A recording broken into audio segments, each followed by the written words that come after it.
Welcome to SSCR। आज आपका GS की जो हंटर सीरीज है उसका ये दूसरा प्रैक्टिस सेट रहने वाला है। क्लास आपकी कम्प्लीटली बाइलिंगुअल रहने वाली है। तो आप अगर हिंदी मीडियम से हो या इंग्लिश मीडियम से हो, आपको चिंता करने की कोई ज़रूरत नहीं है, सो डोंट वरी। एंड ये जो क्वेश्चन है वो जेन्युइन है और इनके आपको पता है, इनके साथ साथ आपको एक बेहतर एक्सप्लेनेशन भी मिलेगा। एंड मैं चीज़ें रिस्क उठा के कर रहा हूँ। कौन से क्वेश्चन है इतना तो आपको पता ही है कौन से हैं। इसमें मेरे साथ कुछ भी हो सकता है, सो इस वीडियो को डिलीट होने से पहले देख लेना एंड इसको थोड़ा हाइप कर देना। अब ज़्यादा आपका टाइम खराब करूंगा नहीं, पहले क्वेश्चन की ओर चलते हैं सीधा। तो जो आपको फर्स्ट क्वेश्चन वो था कि arrange the following classical dances in chronological chronological order of earliest historical references, यानी कि ऐतिहासिक संदर्भों में सबसे पुरानी से नवीनतम, यानी कि इनमें सबसे पुराना कौन सा है और फिर नया कौन सा है, ऐसा हमें इन्हें व्यवस्थित करना था, एक अरेंज करना था ऑर्डर में। भरतनाट्यम, मोहिनीअट्टम, कथक और मणिपुरी ये में दे रखा था। तो इसका जो करेक्ट आंसर था आपका वो ऑप्शन सी था, यानी कि 1342। यानी कि सबसे पुराना आपका भरतनाट्यम है जो तमिलनाडु से आपका, फिर आपका जो थर्ड है वो कथक है जो यूपी से है, फिर आपका फोर मणिपुरी जो मणिपुर से है, और फिर टू मोहिनीअट्टम है जो आपका केरला से है। तो ये इसका करेक्ट आपका उत्तर था। इसके बारे में थोड़ी एडिशनल इन्फॉर्मेशन देख लेते हैं। भरतनाट्यम ये सबसे प्राचीन शास्त्रीय नृत्य शैली है, ओल्डेस्ट क्लासिकल डांस स्टाइल। इसका मूल तमिलनाडु के मंदिरों में है, जो तमिलनाडु के टेम्पल है वहाँ से ये उभरा है, निकला है। और इसके सैद्धांतिक आधार का पता नाट्यशास्त्र और बाद में अभिनय दर्पण जैसे ग्रंथों से मिलता है। ये कुछ आपके प्रमुख टेक्स्ट हैं जिनसे हमें पता चलता है, नाट्यशास्त्र एंड लेटर जो अब आपका अभिनय दर्पण है उससे। फिर आपका ओडिसी आता है जो उड़ीसा से है। ओडिसी के जो पुरातात्विक साक्ष्य हैं, जो आर्कियोलॉजिकल एविडेंसेज हैं, वो जीवित नृत्य रूपों में से है। उदयगिरी खंडागिरी की गुफाओं में पहली शताब्दी ईसा पूर्व के भित्ति चित्र इसके अस्तित्व की गवाही देते हैं। It is one of the oldest surviving dance styles. Wall paintings in the Udayagiri Khandagiri caves date back to the first century BC। यानी कि यहाँ जो गुफाएं हैं उड़ीसा में, कौन सी, खंडगिरी वाली और उदयगिरी वाली, यहाँ गुफाओं के भीतर जो आपको पता है दीवार होती है ना, उस पर जो चित्र बनते हैं, चित्र बना के गए हैं जो प्राचीन लोग हैं, उन्हें भित्ति चित्र बोलते हैं। तो वहाँ इसके नृत्य करते हुए कुछ ऐसे लोगों के चित्र बने हुए हैं, तो वो इसकी ऐतिहासिकता को प्रमाणित करते हैं कि भी कितना ये ओल्ड रहा होगा आपका। ये आपका कुचिपुड़ी आता है जो आपका आंध्र प्रदेश से है। ये लगभग 30वीं शताब्दी ईसा पूर्व के आसपास एक नृत्य नाटक शैली के रूप में उभरा, जिसे बाद में 17वीं शताब्दी में सिद्धेंद्र योगी द्वारा विकसित किया गया। It emerged as a dance drama style in Andhra Pradesh around the 3rd century BCE, later systemized by Siddhendra Yogi in the 17th century।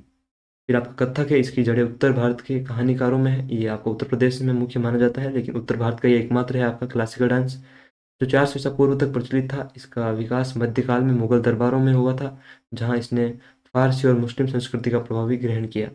It roots lie in the storytellers of northern India, जो कहानी कहने वाले होते हैं उत्तर भारत में वहाँ, who were prevalent as early as 400 BCE।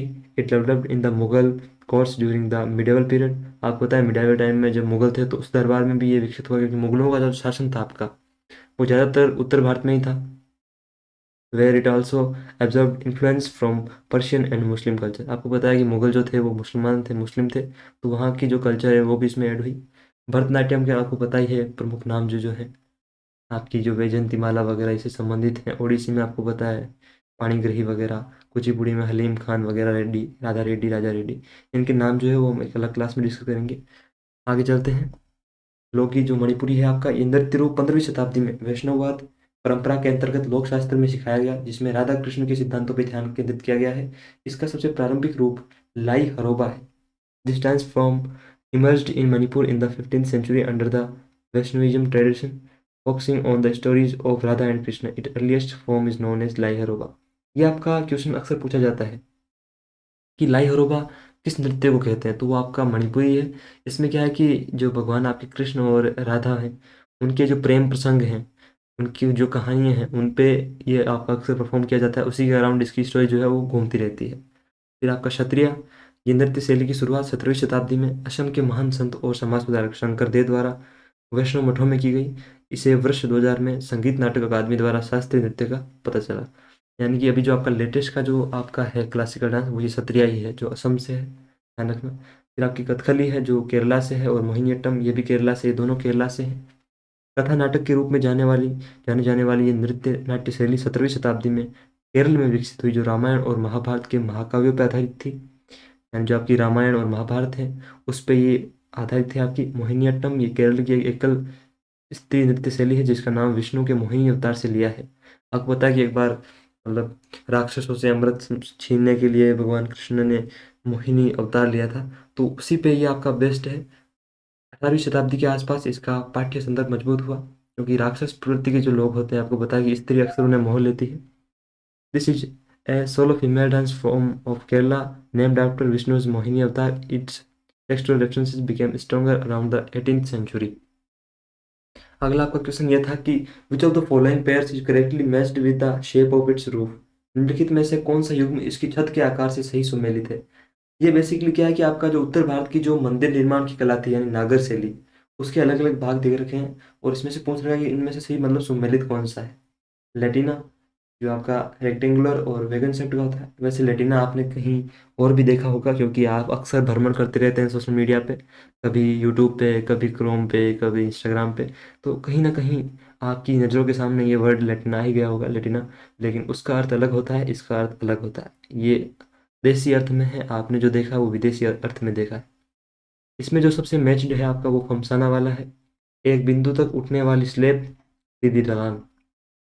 फिर आपकी वल्लभी आती है, टॉल, कर्विंग इनवर्ड शार्पली, लंबा तेजी से अंदर की ओर झुका हुआ। ये किसका वर्णन है। ये जो आपकी मंदिर निर्माण में कुछ एक प्रकार होता है, एक टाइप होता है उसका। लेटिना सीढ़ीदार छत के साथ कम और चौड़ा। तो इनमें आपका जो मैच है वो सेकंड वाला है, ऑप्शन बी। ये वाक्य आपके तीनों रॉन्ग हैं। अब देख लेते हैं लेटिना के बारे में। A tall curving tower like shikhara that rises in a smooth vertical line above the sanctum. एक ऊंचा वक्राकार शिखर जो गर्भगृह के ऊपर सीधी ऊर्ध्व रेखा में उठता है। आपको पता है कि जहाँ मंदिर में जहाँ मूर्ति रखी जाती है टेम्पल में, अंदर वाला जो भाग है उसे गर्भगृह बोलते हैं, यानी कि घर आमतौर पर आप जो अर्थ में लेते हैं वो। इसके ऊपर वक्राकार शिखर होता है ऊंचाई में, उसको बोलते हैं। यह नागर शैली का सबसे प्रमुख शिखर प्रकार है, the most typical form of the नागर temple style.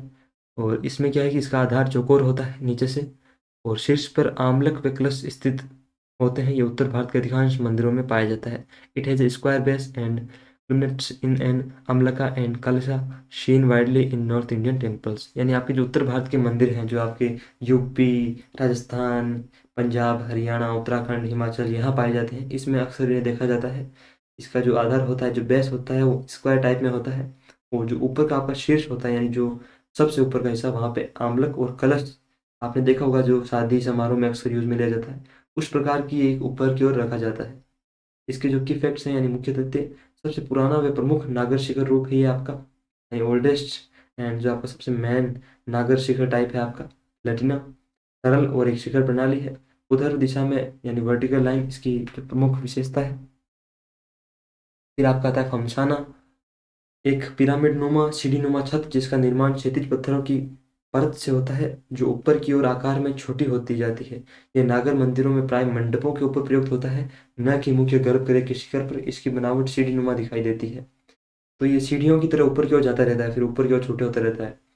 A pyramidal tiered roof composed of horizontal slabs decreasing in size as they rise, commonly used above mandapas in Naga temples rather than the sanctum, gives a stepped layered appearance। तो ये ऐसे दिखाई देते हैं सीढ़ी नुमा, जो आपकी लेयर्ड होती है वैसे।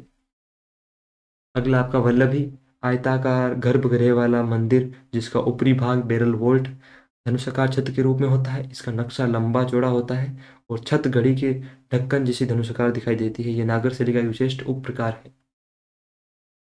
इसके जो मुख्य फैक्ट हैं, आयताकार योजना और धनुषाकार छत, वैगन रूप जैसा स्वरूप और विशेष देवालीय उप प्रकारों में प्रयोग। तो ये भी आपका एक टाइप है, जो आपका आयताकार गर्भगृह वाले मंदिर में ऊपर की ओर होता है, धनुषाकार होता है ये।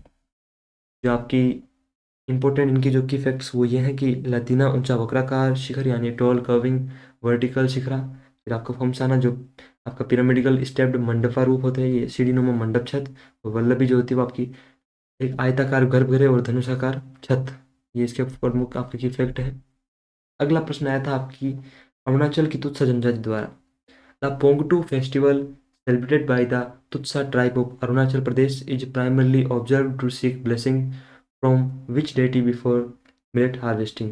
यानी कि बाजरे की कटाई से पहले किस देवता से आशीर्वाद देने मतलब लेने के लिए आपका जो पोंगटू महोत्सव है अरुणाचल में, तुत्सा जनजाति मनाती है। तो उन देवता का नाम है आपका रंग खोतक। रंग खोतक ध्यान रखना, यानी कि अगर इनसे आशीर्वाद मिल गया तो फिर खेती में अच्छा रंग आएगा, यानी अच्छी खेती मिलेगी। और अगर इनका आशीर्वाद खो दिया तो फिर जो सारा रंग है वो उड़ जाएगा।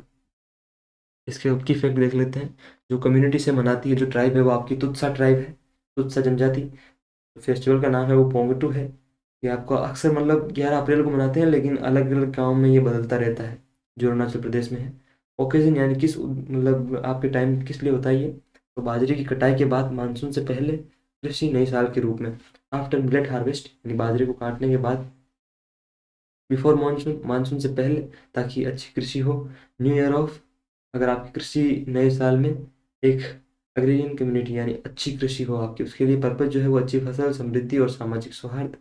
प्रे फॉर गुड हार्वेस्ट, की अच्छी फसल देना हमको। प्रोस्पेरिटी यानी हमें समृद्धि देना, अच्छा पैसा देना, हम विकास कर सकें, वृद्धि कर सकें। सामाजिक सौहार्द यानी कम्युनिटी की यूनिटी होनी चाहिए, सब मिलजुल के रहें, कोई लड़ाई झगड़ा ना हो। इसलिए ये एक्टिविटी जो इसमें होती है वो ढोल डमरू पूजा, बलि, यानी बलि भी देते हैं। पारंपरिक नृत्य, जो आपका ट्रेडिशनल डांस होता है, नृत्य गीत, भोज मेलजोल, यानी ड्रम बीटिंग, प्रेयर्स, सेक्रीफाइसेस, यानी या तो मेरे हिसाब से ये पशुओं की बलि देते होंगे, आपके जो एनिमल है उनको। ट्रेडिशनल डांस होते हैं यहाँ पे, सॉन्ग। और फिर आपको पता है कि सोशल गैदरिंग भी होती है, लोग यहाँ मिलते जुलते हैं, बात करते हैं। ये आपकी तुत्सा जनजाति की महिलाएं हैं। ये देखिए, ये कुछ उस ओर देख रही हैं, कुछ इस ओर देख रही हैं, ये आपको देख रही हैं। इस सज्जन को क्या तकलीफ है भाई, देख लिया होगा आपने। आगे चलते हैं। फिर आपका प्रश्न था कि हिंदुस्तानी शास्त्रीय संगीत की तीन ताल में खाली मात्रा पे होती है। इन तीन ताल of Hindustani classical music the खाली इज मार्क्ड ऑफ द मात्रा। हिंदुस्तानी जो आपका शास्त्रीय संगीत है ना, ये आपका उत्तर भारत का है, नॉर्थ इंडिया जो है आपका, वहाँ का है ये, नॉर्थ इंडिया का। साउथ का जो है वो कार्नेटिक है आपका, आपको पता ही होगा। तो इसमें जो नो होती है वो खाली पे मात्रा होती है, नो। ऑप्शन जो आपका सी वाला है वो करेक्ट था इसमें। तीन ताल हिंदुस्तानी संगीत का सबसे प्रचलित ताल है। Teen taal is the most widely used taal in Hindustani classical music. It has 16 beats. Matra divided into 4 विभाग्स ऑफ 4 बीट्स ईच। इसमें 16 मात्राएं होती है, जो चार चार मात्राओं के 4 विभागों में बटी होती है। तो आप देख लो, 4 चौक 16 होते ही हैं। खाली means empty beat, a vibhag without stress and marked by a wave of the hand instead of a clap. It provides contrast to the tali parts of the taal. तीन ताल में खाली 9वीं मात्रा पे आती है। इसे हाथ हिलाकर दिखाया जाता है, ताली नहीं बजाई जाती है। जैसे आप हाथ को हिलाते हो ना, tata bye bye goodbye गया, वैसे। तीन ताल विभाग स्ट्रक्चर: एक ताली धा धिन धिन धा, 5 ताली धा धिन धिन धा। 9 जो आपकी खाली होती है उसमें ना, तीन तीन ना, खाली है ना ना, यानी ना यानी कि तेरे पास कुछ है क्या, नहीं नहीं मेरे पास तो कुछ नहीं है, मैं तो खाली हूँ ना, मेरे पास कुछ भी नहीं है। तो ये ना कहते हैं इसमें। फिर आपकी 13 ताली ता धिन धिन ता। एक पार्ट था हमारे मतलब एक पहलवान का ढोलक, जब हम पढ़ते थे तो उसमें वो ऐसी कुछ होता है, जब वो पहलवान उसको पटक देता है तो फिर वो ढोलक की आवाज़ से उसको ऐसा लगता है कि ढोलक उसको मतलब मोटिवेट कर रहा है। वो कहता है कि चटधा धिड़धा उठ पट्टे, अब इसको वापस गिरा दे चांद पहलवान को। तो कुछ वैसा ही इसमें होता है, देखने को मिलता है। खाली appears on the 9th beat, तो आपका इंपॉर्टेंट ये है कि 9वीं मात्रा पे आती है। Shown using A wave not a clap, ताली का उपयोग नहीं होता इसमें, हाथों का मूवमेंट होता है। फिर आपका आधिकारिक मैचों में क्रिकेट गेंद के वजन और परिधि को सख्ती से नियंत्रित क्यों किया जाता है। क्रिकेट से आपका सवाल था ये, क्रिकेट गेंद से। Why is the weight and circumference of a cricket ball strictly regulated in official matches. इसका उत्तर आपका बी वाला था कि विविधताएं मानक पिचों के उछाल, स्विंग और निष्पक्षता को प्रभावित करती हैं। Variations affect bounce, swing and fairness on standard pitches. तो क्या कि अलग अलग जगह आपको बताया कि जैसे अब आप ऑस्ट्रेलिया में जाओगे तो वहाँ आपको खतरनाक स्विंग मिलेगी। इंडिया में आप आओगे तो आपको स्पिन मिलेगी। तो यहाँ इंडिया में आपको पता है कि आपको स्पिनर्स को काफ़ी एडवांटेज रहता है, और वहीं ऑस्ट्रेलिया में फास्ट बॉलर्स को काफ़ी एडवांटेज रहता है। तो वही वाली बात है, अलग अलग जगह अलग अलग देखने को मिलता है। A cricket ball is a hard solid spherical ball used in cricket, traditionally made of cork, string and leather। Cricket ball एक कठोर ठोस गोल गेंद होती है आपकी, ये कोर्क, धागे और चमड़े से बनाया जाता है। और जो होती है वो कोर्क से धागा, कसे हुए धागे की परतें, कवर 4 चमड़े के टुकड़ों की सिलाई से बनती है। सिलाई सीम की 6 पंक्तियां होती है इस पर। रंग जो होता है वो लाल, सफ़ेद और गुलाबी होता है। अलग अलग मैचों में अलग अलग आपकी जो प्रकार की अलग अलग कलर की जो गेंद है वो उपयोग में ली जाती है बॉल। फिर इसका जो वेट होता है वो 155.9 से 163 ग्राम के बीच में होता है। इसकी जो सरकमफेरेंस यानी परिधि होती है वो 22.4 से 22.9 सेंटीमीटर के बीच रहती है। Hardness pounds must meet regulated standards, इसकी कठोरता और उछाल निर्धारित मानकों के अनुसार होनी चाहिए। Types of cricket balls, red ball जो होती है वो टेस्ट क्रिकेट में अधिक स्विंग और टिकाऊ होती है, ये अधिक मतलब ज़्यादा ये घूमती है यहाँ से यहाँ। वाइट बॉल जो होती है वो लिमिटेड और क्रिकेट यानी वनडे T20 के लिए जो आपकी वाइट बॉल यूज में ली जाती है, रोशनी में अधिक दिखाई देती है, बेटर विजिबिलिटी अंडर लाइट्स। गुलाबी गेंद जो है आपकी पिंक बॉल, वो डे नाइट टेस्ट मैचेस के लिए आपके उपयोग में लेते हैं, चमक अधिक समय तक रहती है आपकी गुलाबी। इसका जो मानक वजन होता है वो लगभग 157 ग्राम। ये कुछ इंपॉर्टेंट जो आपके क्विक फैक्ट हैं वो यही है। और जो आपकी इसकी सरकमफेरेंस होती है वो आपको पता है कि 22.4 से 22.9 सेंटीमीटर के बीच रहती है। गुलाबी गेंद डे नाइट टेस्ट में और सफ़ेद गेंद जल्दी स्विंग खो देती है, ध्यान रखना। ये कुछ इंपॉर्टेंट फैक्ट है आपके। फिर आपका क्वेश्चन था कि which Indian athlete won the first ever Paralympic gold in archery at the Paris. जो आपका पैरालंपिक था 2025 वाला वहाँ पे, तो वो हरविंदर सिंह थे जिन्होंने 2024 में आपका तीरंदाजी में आर्चरी में जीता। ये हैं आपके पाजी, हरविंदर सिंह। इन्होंने मतलब गोल्ड जीत के इतिहास आपका रच दिया, हिस्ट्री क्रिएट कर दी भाई ने। वाइल्ड कार्ड एंट्री आज विनर हो गया। हरविंदर सिंह भारतीय पैरा आर्चर हैं जिन्होंने 2024 पेरिस पैरालंपिक्स में भारत का पहला पैरा आर्चरी स्वर्ण पदक जीत कर इतिहास रचा। वे पुरुष व्यक्तिगत रिकर्व ओपन वर्ग में खेलते हैं। Harvinder Singh is an Indian para Archer who created history by winning India's first ever Paralympic gold medal in archery at the 2024 Paris Paralympic. देख रहे हो, इनकी आप बचपन को देखोगे ना तो इनका जन्म हरियाणा के कैथल जिले के अजीत नगर गाँव में हुआ। बचपन में इनको डेंगू हो गया और फिर आपको पता है काफ़ी सारी हेल्थ प्रॉब्लम के बाद इनके जो पैर थे उनको मतलब वो डैमेज हो गए, फिर वो सही से काम नहीं कर रहे थे।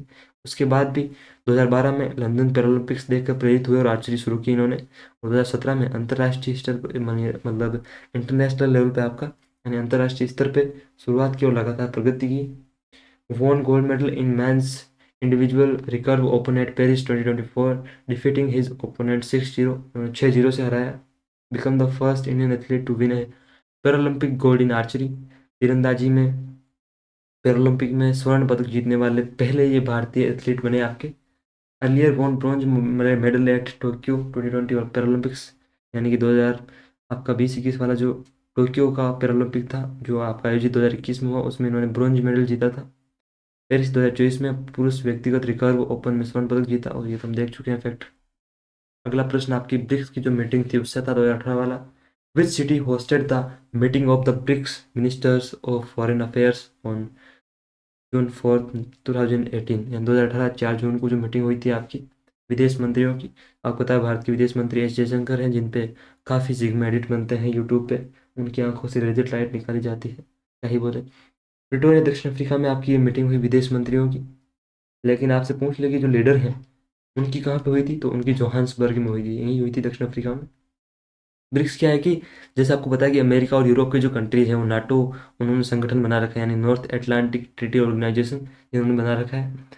तो इसको मतलब वापस काउंटर करने के लिए रशिया ने ये ब्रिक्स बनाया आपका। इसमें बी से आपका ब्राज़ील है, आर से आपका रशिया है, आई से इंडिया है, सी से चाइना है और एस से साउथ अफ्रीका है। तो ये ब्रिक्स आपका यही है, इसको वापस काउंटर करने के लिए, नाटो को काउंटर करने के लिए ये बनाया गया है। 10वां ब्रिक्स शिखर सम्मेलन 25-27 जुलाई 2018 को जोहान्सबर्ग दक्षिण अफ्रीका में आयोजित हुआ था। ये सम्मेलन का थीम था अफ्रीका में ब्रिक्स, यानी इसकी जो थीम थी ब्रिक्स इन अफ्रीका, समावेशी विकास और चौथी औद्योगिक क्रांति में साझा समृद्धि, ये इनका उद्देश्य था। Collaboration for inclusive growth and shared prosperity in the fourth industrial revolution, भागीदारी जो है इसमें पार्टिसिपेशन वो Brazil, Russia, India, China, south Africa ने। इंडिया की ओर से मोदी जी ने इसमें हिस्सा लिया। ये आपका 10th एडिशन था ब्रिक्स समिट का, जिसमें आपको पता है कि जोहान्सबर्ग में हुई थी ये लीडर्स की, और मिनिस्टर की जो मीटिंग है वो प्रिटोरिया में हुई थी 4 जून को। थीम जो है ब्रिक्स इन अफ्रीका। और अगला प्रश्न आपका हॉट स्टेज बुक से था कि which of the following best describes the theme of the book. Hot stage ये आपकी बुक थी, तो ये सामाजिक मुद्दों पर आधुनिक भारतीय नाटकों का संग्रह है, a collection of modern Indian plays on social issue आपको पता है कि आजकल तो काफ़ी सारे हॉट टॉपिक आ रखे हैं, तो उन्हीं पे है ये इंडिया में। अगला प्रश्न था कि which of the following is not typically considered a weather element. निम्नलिखित में से कौन सा सामान्यतः मौसम तत्व नहीं माना जाता? तो वो मिट्टी का पीएच है, सोil का पीएच, वो आपका मौसम तत्व नहीं माना जाता, वरना हवा, आर्द्रता, तापमान, ये सब मौसम के तत्व हैं। वैसे आपकी हवा बदल जाएगी, ध्यान रखना, सावधान रहना चाहिए आपको।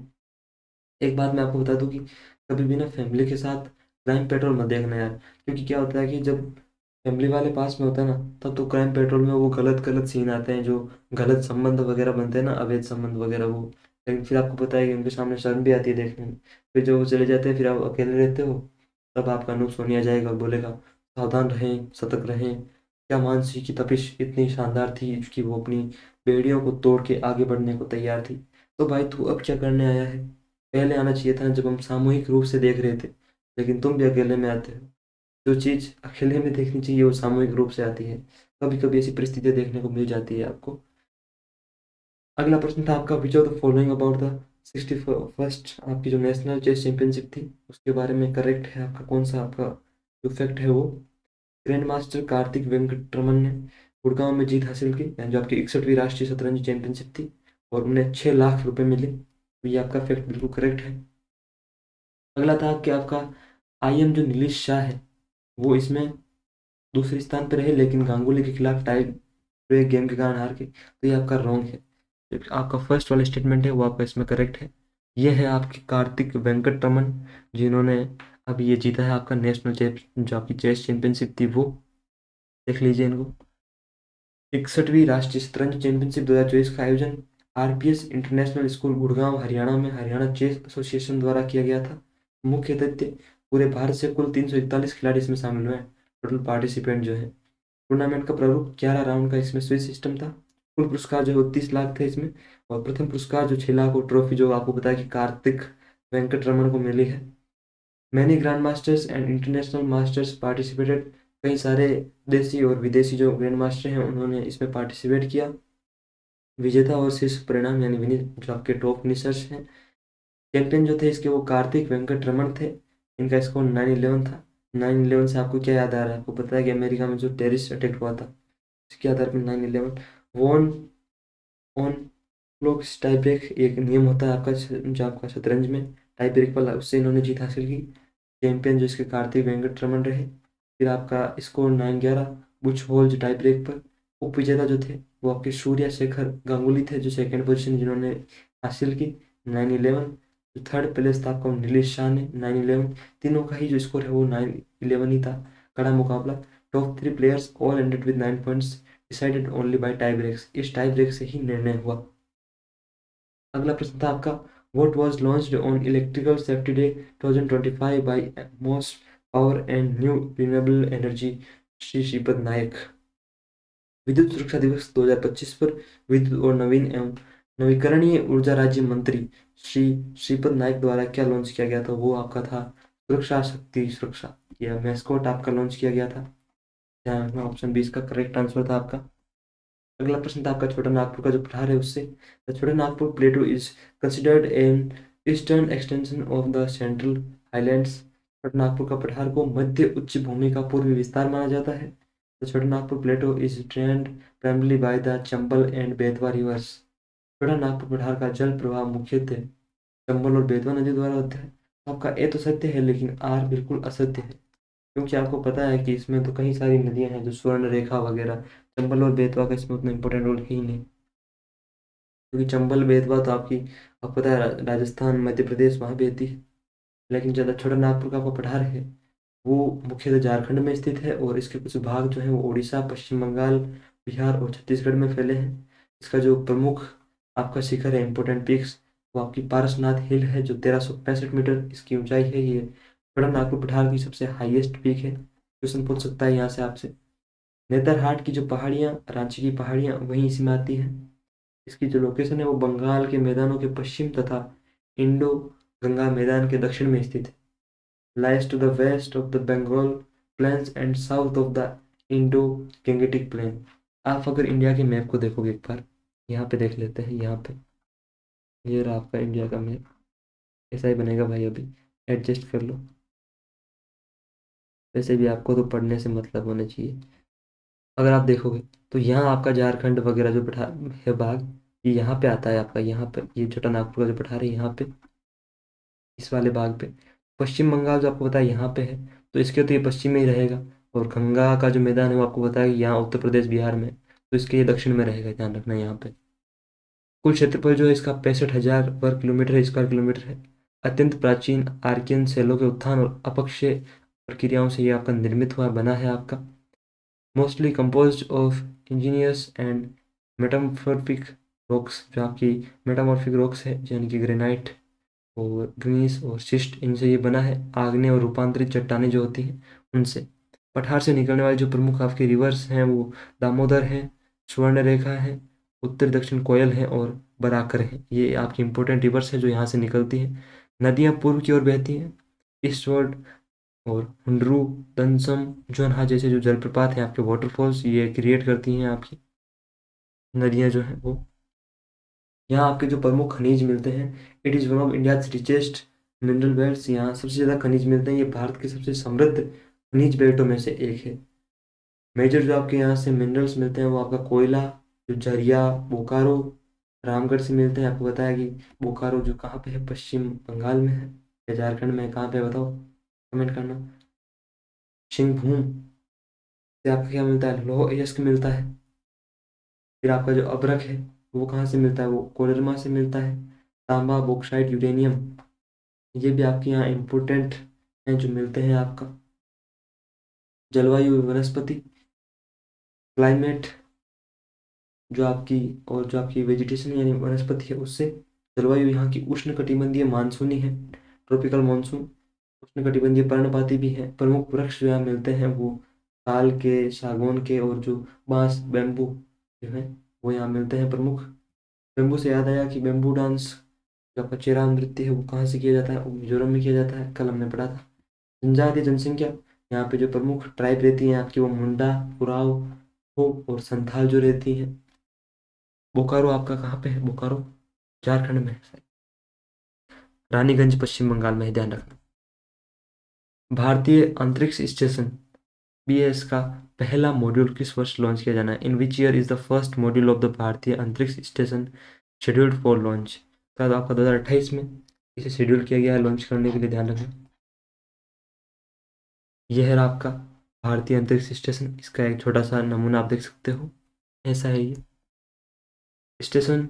का नेम जो रहने वाला है वो भारतीय अंतरिक्ष स्टेशन रहने वाला है। पहला मॉड्यूल जो है वो आपका BAS-1 यानी भारतीय अंतरिक्ष स्टेशन 1 देश मॉड्यूल। लॉन्च का जो हमारा लक्ष्य है वो 2028 के आसपास है, अराउंड 2028। कक्षा यानी जो आपकी लो अर्थ ऑर्बिट है वहाँ पे, निम्न पृथ्वी कक्षा में 400 से 450 किलोमीटर के बीच। स्टेशन संरचना जो आपकी है डिजाइन, वो 5 मॉड्यूल जो है 2035 तक पूरी हो जाएंगी आपकी, ऐसी अनुमान लगाया जा रहा है। 5 मॉड्यूल जो आपकी रहने वाली है वो 2035 तक। इसका जो पर्पज़ है वो ये है कि अंतरिक्ष अनुसंधान यानी स्पेस रिसर्च और लाइफ सपोर्ट, जीवन समर्थन, docking, human missions in future, भविष्य में मानव मिशन बताया, गगनयान मिशन वगैरह जो है वो इसके लिए एम कर रहे हैं। अगला प्रश्न है आपका, which statement best reflects the role of non metallic minerals in India. कौन सा कथन भारत में अधात्विक खनिजों की भूमिका को सर्वोत्तम रूप से दर्शाता है। तो आपका सी वाला है, इंडिया हैज रिच रिजर्व्स। आपको पता है कि भारत में महत्वपूर्ण समृद्ध भंडार हैं मौजूद हैं इसके।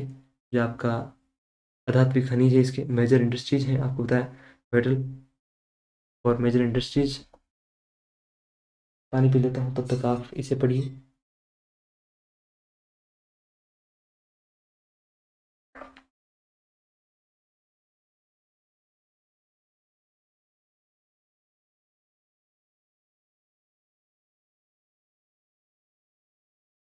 हाँ, तो अधात्विक खनिज वे खनिज होते हैं जिनमें धातु नहीं होती है, तो जाहिर सी बात है अधात्विक नाम से पता चल रहा है कि नॉन मेटेलिक वो होते हैं जिसमें मेटल नहीं होता।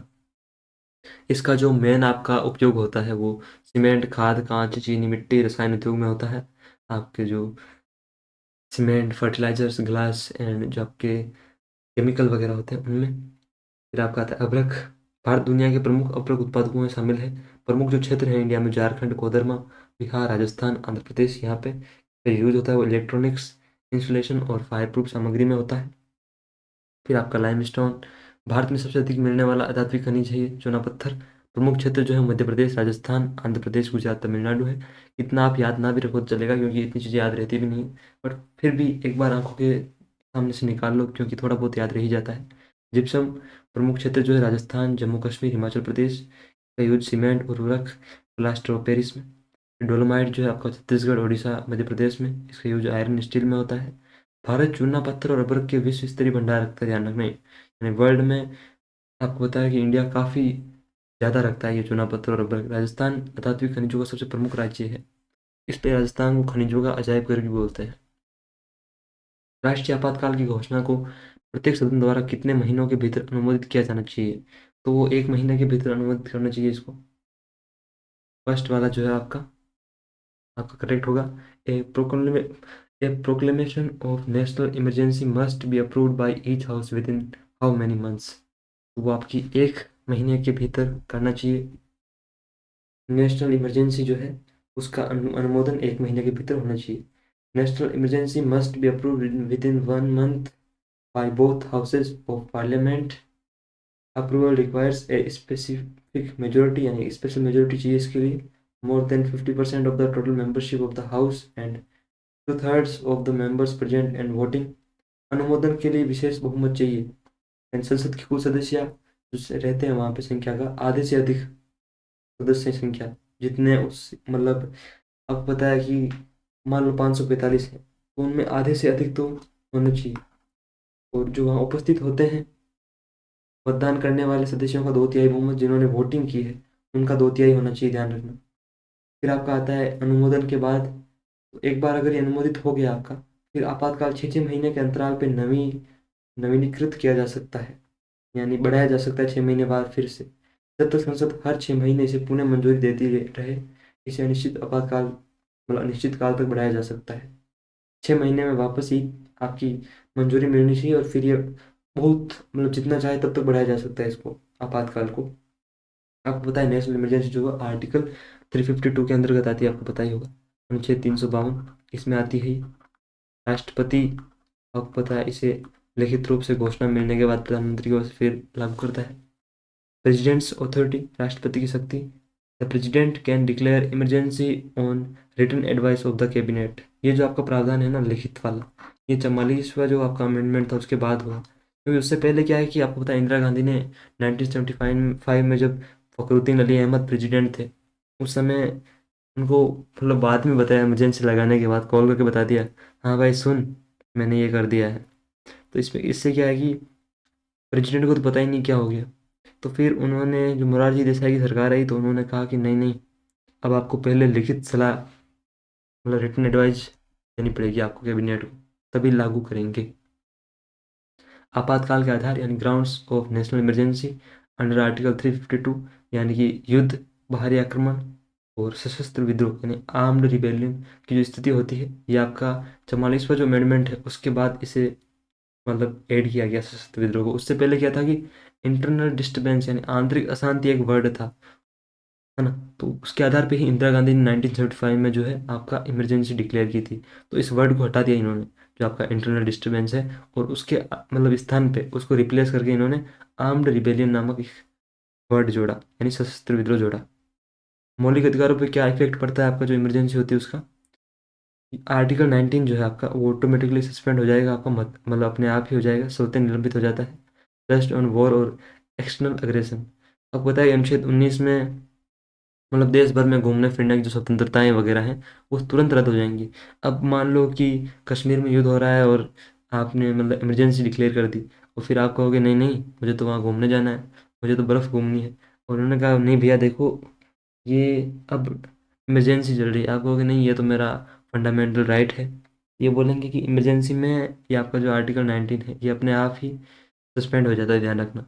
और फिर भी आपको जाना है तो फिर कहीं बर्फ़ में दबे मिलोगे। लोकसभा की विशेष शक्ति होती है इसमें, लोकसभा साधारण बहुमत से आपातकाल को रद्द कर सकती है, सिंपल मेजोरिटी से। न्यायिक समीक्षा, 44वें संविधान संशोधन के बाद आपातकाल की घोषणा न्यायिक समीक्षा के दायरे में आती है। Emergency declaration is subject to judicial review. आपका न्यायिक समीक्षा होती है, जुडिशियल रिव्यू होता है, उसमें आती है। ये आपका जो 44th अमेंडमेंट था उसके तहत ये आपकी की गई। ये आ गए आपके सर। क्या बोलना चाह रहे हैं ये? क्या रे एक मंगिया, क्या देख रहा है? सुबह सुबह तुम लोग 2 मेगापिक्सल का कैमरा लेके बैठ जाते हो। कुछ अच्छा करो, भगवान से डरो। ये वर्ड मेरे नहीं है, ये इनके हैं। ये कौन है ये आपको याद रखने की जरूरत है नहीं, क्योंकि एग्जाम में ये आएंगे नहीं। बस ऐसे ही ऐड हो गए। इन्होंने कहा कि मुझे भी ले चलो क्लास में, तो मैंने कहा चलो आप भी चलो। हम तो फकीर आदमी हैं, झोला लेके निकल पड़ते हैं, आप भी निकल पड़ो। अगला प्रश्न था आपका पीएसएलवी से, यानी पोलर सेटेलाइट लॉन्च व्हीकल से। किसमें से आपका कौन सा सत्य है? तो ये दोनों ही सत्य हैं, ए और आर दोनों सत्य हैं, और आर ए का सही एक्सप्लेनेशन है, करेक्ट एक्सप्लेनेशन है। ध्रुवीय उपग्रह प्रक्षेपण यान यानी PSLV is widely recognised as the workhouse launch vehicle of ISRO. ये इसरो के सबसे महत्वपूर्ण प्रक्षेपण यानों के रूप में व्यापक रूप से मान्यता प्राप्त है। यानी कि इसरो अपने ज्यादातर जो रॉकेट वगैरह लॉन्च करता है वो यहीं से करता है, पीएसएलवी से। पीएसएलवी अत्यधिक बहुमुखी है, विभिन्न प्रकार के पेलोड को विभिन्न पृथ्वी की कक्षाओं में प्रक्षेपित करने में सक्षम है, और इसके विभिन्न प्रकारों में असाधारण रूप से उच्च मिशन सफलता दर का दावा करता है। तो ये आपको पीडीएफ जो है ये आपको मिल जाएगी। SSCR टेलीग्राम पे जाके सर्च करना, ज्वाइन कर लेना, वहाँ मिल जाएगी आपको। मैं आपको एक बार पढ़ा दूंगा, लेकिन फिर भी आपको याद तो करना पड़ेगा। और याद आप तभी करोगे जब आपके पास पीडीएफ होगी, तो आपको मिल जाएगी ये। डोंट वरी, हम इतना रिस्क ले रहे हैं तो थोड़ा क्लास को हाइप भी कर दिया करो। हो सकता है कल को मेरे को ये उठा के ले जाएं, फिर मैं आपको जेल से पढ़ाऊंगा। वहाँ बैठा बैठा मैं क्या गाना गुनगुनाऊंगा, अभी वो चल रहा था ना, मैं चक्किया में बैठा बदमाश बोलू सो, है कि नहीं, घर खो दिया परिवार खो दिया, अड्डू डिफॉल्टर वाला वो। तो ऐसा तो नहीं है, ऐसा तो शायद ही होगा, बट हम आपको लिए मतलब रिस्क उठा रहे हैं यार। देखो बताइए ये कौन सी क्वेश्चन है, इतने तो आप समझदार हैं। तो क्लास को थोड़ा हाइप कर दिया करो, लाइक कर दिया करो ना। पीएसएलवी भारत का तृतीय पीढ़ी का 4 चरणीय प्रक्षेपण यान है, जिसे इसरो ने विकसित किया। PSLV is India's third generation fourth stage launch vehicle developed by ISRO. इसे इसरो का विश्वसनीय कार्य घोड़ा कहा जाता है। ISRO's work house launch vehicle कार्य घोड़ा। क्या बात है, क्या बात है। पहली उड़ान जो है वो 20 सितंबर 1993 को, पहला प्रक्षेपण इससे जो हुआ मतलब फर्स्ट लॉन्च, वो आपका 20 सितंबर 1993 को। आपको पता है कि 1993 में ही आपका जो ह्यूमन राइट कमीशन है वो आपका बना था। पहला सफल जो आपका मिशन था, फर्स्ट सक्सेसफुल मिशन, वो आपका 15 अक्टूबर 1994 को था। यानी पहला जो आपका था 20 सितंबर वाला वो असफल था, लेकिन जो सफल था वो 15 अक्टूबर 1994 को हुआ, ध्यान रखना। प्रमुख उपलब्धियां यानी जो नोटेबल अचीवमेंट्स हैं इनकी, का पहला चंद्र मिशन चंद्रयान फर्स्ट 2008 का प्रक्षेपण, launch India first lunar mission Chandrayaan first, Bharat का मंगलयान 1 2013 का प्रक्षेपण, और 2017 में एक ही मिशन से 104 उपग्रहों के प्रक्षेपण का विश्व record. Created world record by launching 104 satellites in a single mission. एक ही मिशन में 104 उपग्रह इन्होंने लॉन्च कर दिए। ये आपका पीएसएलवी है।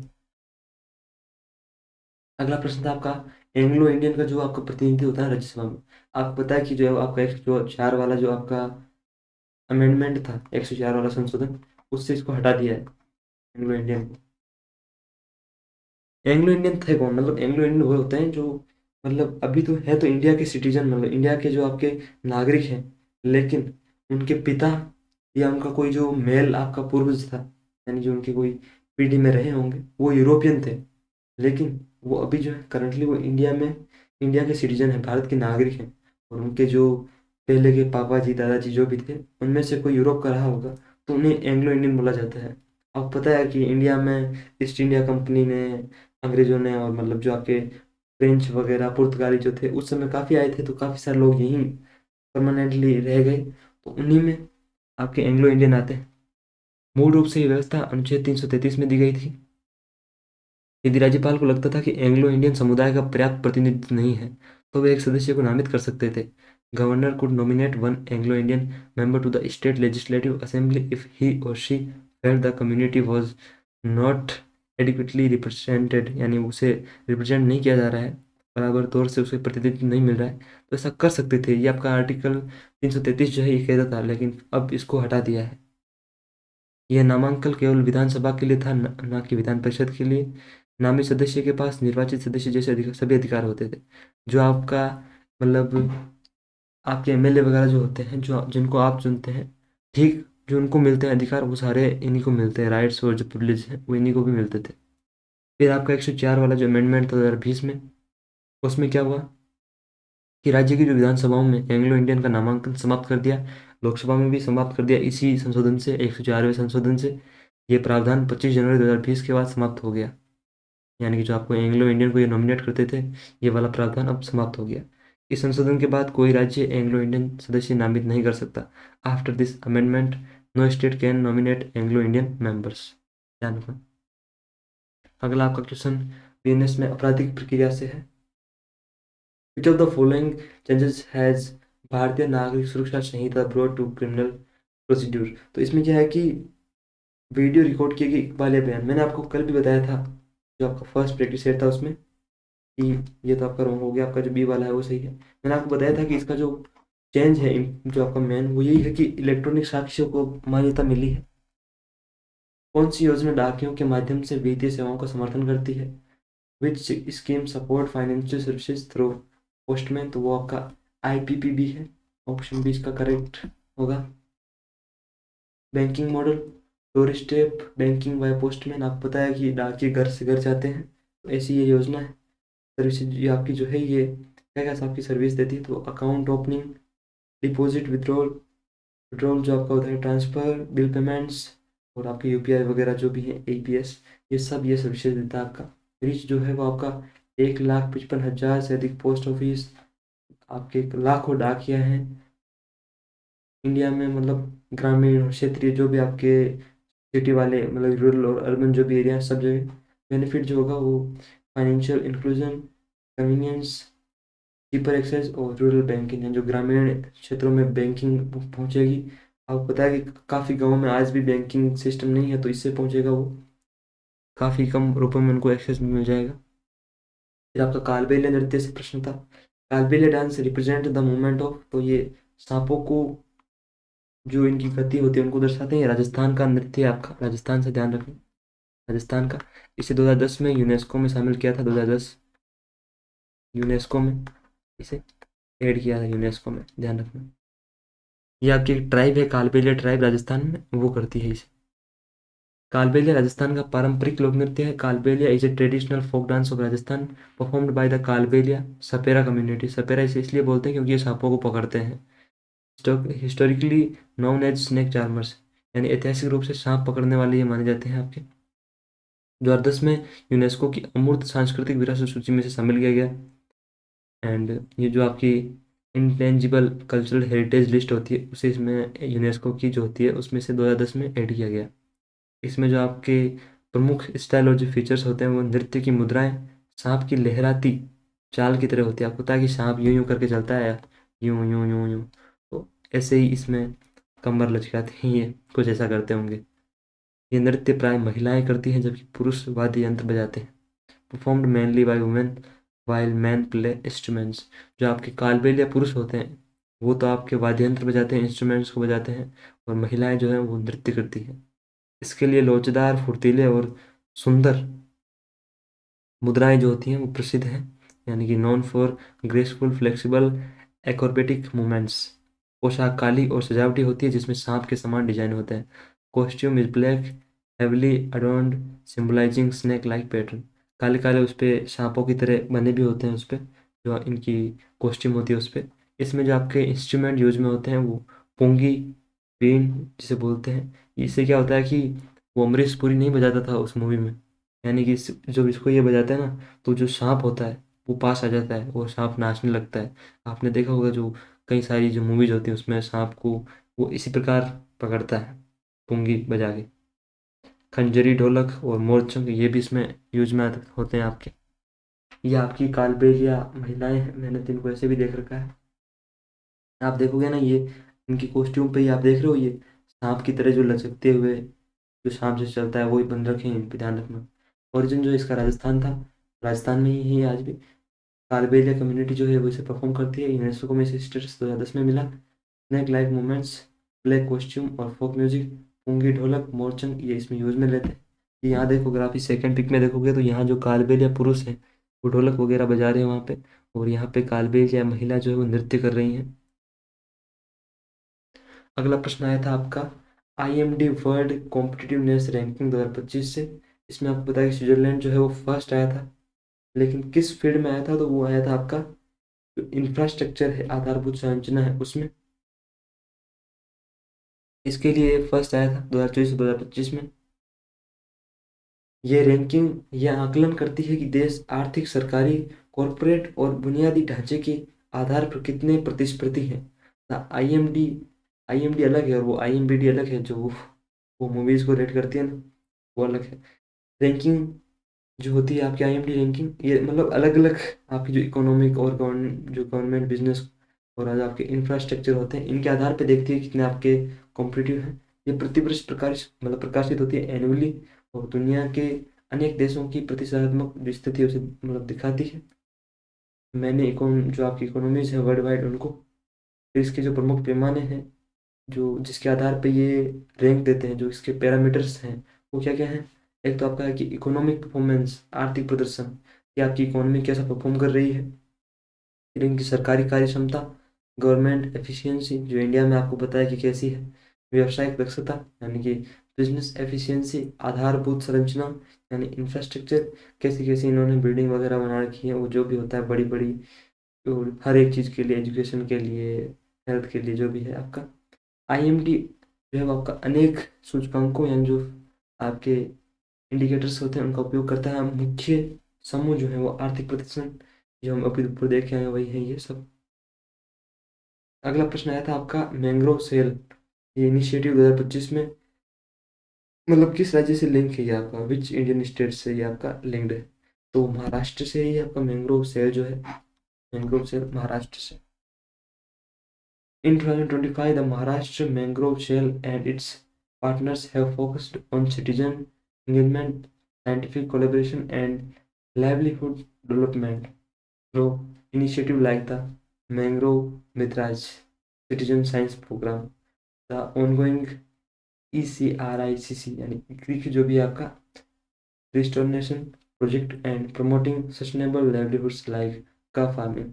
तो ये महाराष्ट्र की जो सरकार थी, उन्होंने मिलकर ये एक इनिशिएटिव चलाया कि इससे आजीविका भी कमाई जा सके। और ये आपकी एक पार्टनरशिप जो आपके ऑर्गेनाइजेशन है जैसे मैंग्रोव फाउंडेशन वगैरह, उनके साथ मिलकर इन्होंने NDP, GEF and GIZ as well as national schemes like MISHTI. MISHTI भी आपके आगे इससे क्वेश्चन आएगा, वो आपको आगे देखने को मिलेगा। निम्नलिखित कथनों को ध्यानपूर्वक पढ़ें और सही विकल्प चुनें। लोहा और इस्पात को एक भारी उद्योग माना जाता है, इसके लिए कपास और रबर जैसे हल्के कच्चे माल की आवश्यकता होती है। तो इसमें आपका ए सत्य है लेकिन आर असत्य है, क्योंकि लोहा और इस्पात जो है यानी iron and steel is considered a heavy industry. बिल्कुल सही बात है, पता है कि आयरन में काफ़ी वेट होता है वैसे भी, लेकिन जिसमें ज़्यादा वजन होगा उसमें हल्के उद्योगों की आवश्यकता है। कपास से क्या करेंगे भाई लोहे में, ऐसा आपने क्या देखा कि कपास और लोहे का कोई, ये तो इसका कोई मतलब तालमेल ही नहीं बनता। लोहा और इस्पात उद्योग एक मूल प्रमुख उद्योग है क्योंकि निर्माण, वाहन, इंजीनियरिंग और रक्षा जैसे सभी उद्योगों की रीढ़ माना जाता है। Iron steel industry is a basic key industry because it forms the backbone of all other industries, construction, automobiles, engineering and defence. इन सभी में आपको बताया कि इसका यूज होता है, आपको बताइए। इस्पात उत्पादन की मुख्य प्रक्रियाएं जो है, major process in steel production, blast furnace, pig iron, आपको बताइए। फिर स्टील मेकिंग, बेसिक ऑक्सीजन जो आपकी furnace, electric arc furnace, rolling और ये फिनिशिंग, ये कुछ इसके फेज होते हैं। अगला प्रश्न जो हमें अभी देख के आए मिष्टी योजना, उससे है, ये भी मैंग्रोव के लिए ही आपकी मिष्टी योजना के बारे में निम्नलिखित कथनों पर विचार कीजिए। ये मैंग्रोव से काफ़ी क्वेश्चन पूछ रहा है, इस बार आपने नोटिस किया होगा ये। Consider the following statements about the Mishti scheme. इसका उद्देश्य वैज्ञानिक तरीकों का उपयोग करके मैंग्रोव वृक्षारोपण करना है, यानी कि it aims at mangrove plantation using scientific methods. इसकी घोषणा बजट 2023-24 के अंतर्गत की गई थी, तो ये आपके दोनों कथन सही हैं, लेकिन तीसरा वाला आपका रॉन्ग है। कि क्या है तीसरा स्टेटमेंट आपका, वो ये है कि इसमें मैंग्रोव वनों को व्यावसायिक रूप से पट्टे पे देना शामिल है, तो ये आपको गलत है, ऐसा कुछ भी प्रावधान नहीं है। It includes commercial lazing of mangrove forest, तो आपका ये रॉन्ग स्टेटमेंट होगा। तो फर्स्ट और सेकेंड जो आपका करेक्ट होगा बिल्कुल। भारत के तटीय क्षेत्रों और खारे दलदली इलाकों में मैंग्रोव वनों के पुनर्स्थापन और विस्तार के लिए शुरू की गई एक राष्ट्रीय पहल, a new national initiative launch to restore and expand mangrove forest along India's coastline and salt pan regions, जहाँ पे आपको पता है तटीय क्षेत्र होते हैं, खारे दलदली जो क्षेत्र होते हैं वहाँ पे। पूर्ण रूप जो है मिस्ट्री का वो क्या है कि mangrove initiative for shoreline habitats tangible incomes, यानी तटीय आवासों और ठोस आय के लिए मैंग्रोव पहल। 2023 का जो इसका जो बजट था, यूनियन बजट, उसमें इसे लॉन्च किया गया था। इसका उद्देश्य था कि भारत में मैंग्रोव आवरण बढ़ाना, increase mangrove covers across India, यानी भारत में ज़्यादा से ज़्यादा मैंग्रोव जो है वो आपके हो जाएं। तटीय क्षेत्रों की सुरक्षा को मजबूती देना, स्ट्रेंथन कोस्टल प्रोटेक्शन, कार्बन अवशोषण को बढ़ाना, इनहेंस कार्बन एक्सप्लॉयटेशन, स्थानीय समुदायों के लिए आजीविका अवसर बढ़ाना, आपके जो लोकल कम्युनिटीज़ हैं उनके लिए अपॉर्चुनिटी ज़्यादा बढ़ाएंगी ये। वैसे आपने देखा होगा कि पहले काफ़ी मतलब हम लोगों ने हिस्ट्री वगैरह काफ़ी पढ़ते थे, हम हिस्ट्री पॉलिटी जो भी काफ़ी हमने पढ़ा, और पहले क्वेश्चन भी आते थे, आपको बताया टीसीएस के टाइम काफ़ी इससे क्वेश्चन आते थे हिस्ट्री पॉलिटी से। लेकिन अब आप नोटिस करोगे तो बहुत ही कम क्वेश्चन आपको ये जो पुरानी चीज़ें हैं जैसे ये युद्ध वगैरह होते थे इनसे आता है।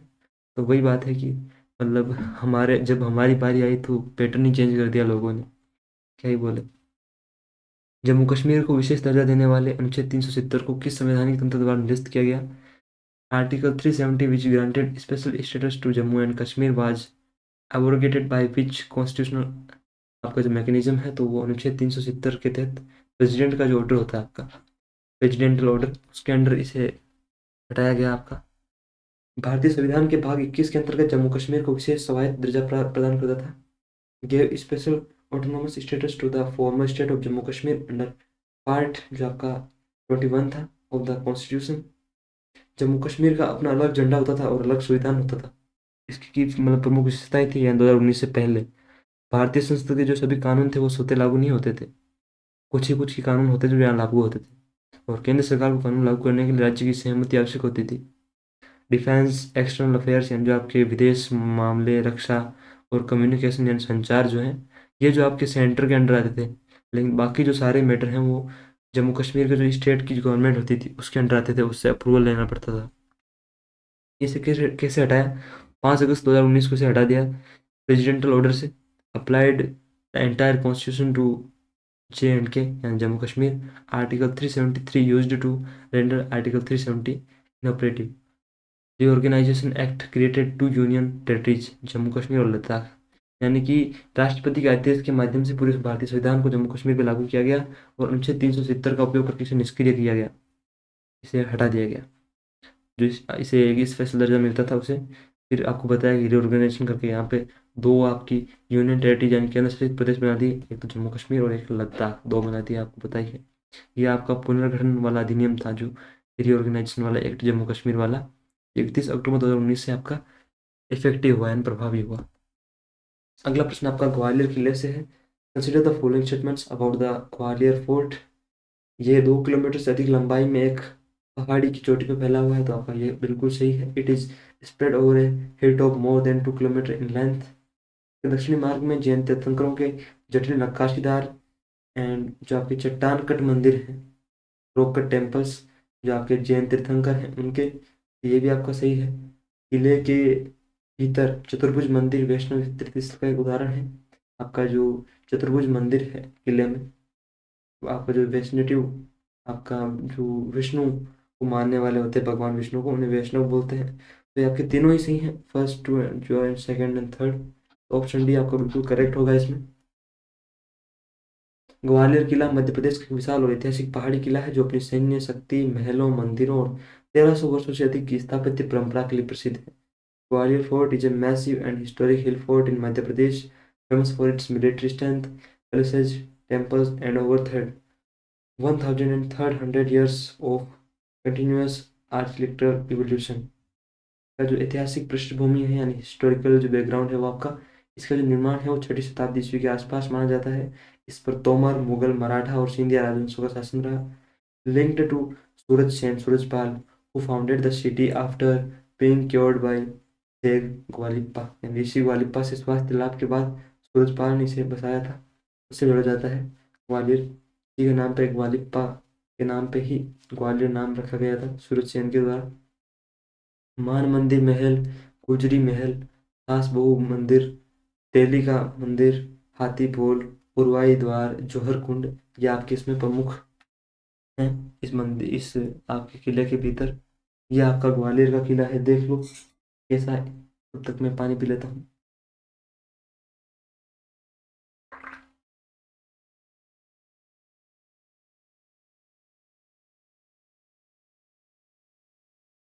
आप देख सकते हो ये पहाड़ी पे है, यहाँ पे आप आप अगर फर्स्ट इमेज में देखोगे तो यहाँ आपको पहाड़ी दिख रही होगी। फिर आप देखोगे यहाँ पे मतलब काफ़ी एक अच्छी तरीके से बनाया गया है।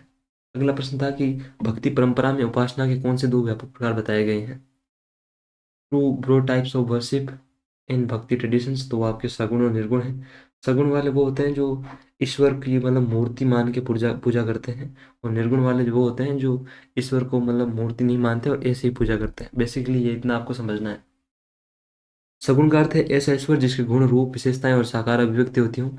जिसका मतलब जैसे कलर भी बता दिया कि ऐसे कलर के होंगे, यानी कृष्ण भगवान का होता है सांवले माने जाते हैं। सब कुछ बता देंगे उनके बारे में कि नटखट हैं, ऐसे हैं, वो कर रहे हैं, तो वो सगुण के अंदर आते हैं, है ना। Saguna refers to God with attributes, form, qualities and manifest present। सगुण भक्ति में रूप वाले देवताओं विष्णु शिव देवी की उपासना, अनुष्ठानों, प्रतिमाओं, मंदिरों और भावनात्मक जो आपका इमोशनल डिवोशन होता है जो आपको भक्ति के साथ की जाती है। मीराबाई ने जैसे आपको बताया कृष्ण भगवान को मान के किया, वैसे इसमें व्यक्तिगत ईश्वर, रूप, अवतार की अवधारणा, कथाएं, प्रतीक और दृश्य पूजा शामिल होती है। As personal god form, avatar belief, stories, symbols and visual worship. वैष्णव शैव भक्ति परंपरा, राम और कृष्ण भक्ति इसके एग्जाम्पल है। यानी कि भगवान को एक रूप में मान के कि हाँ ऐसा रूप होगा उनका, ऐसी उनकी विशेषताएं होंगी, ऐसा उनकी हरकतें वगैरह जो होंगी, वो कार्य वगैरह जो भी होंगे वो ऐसे होंगे, ऐसे मान के उनकी पूजा की जाती है।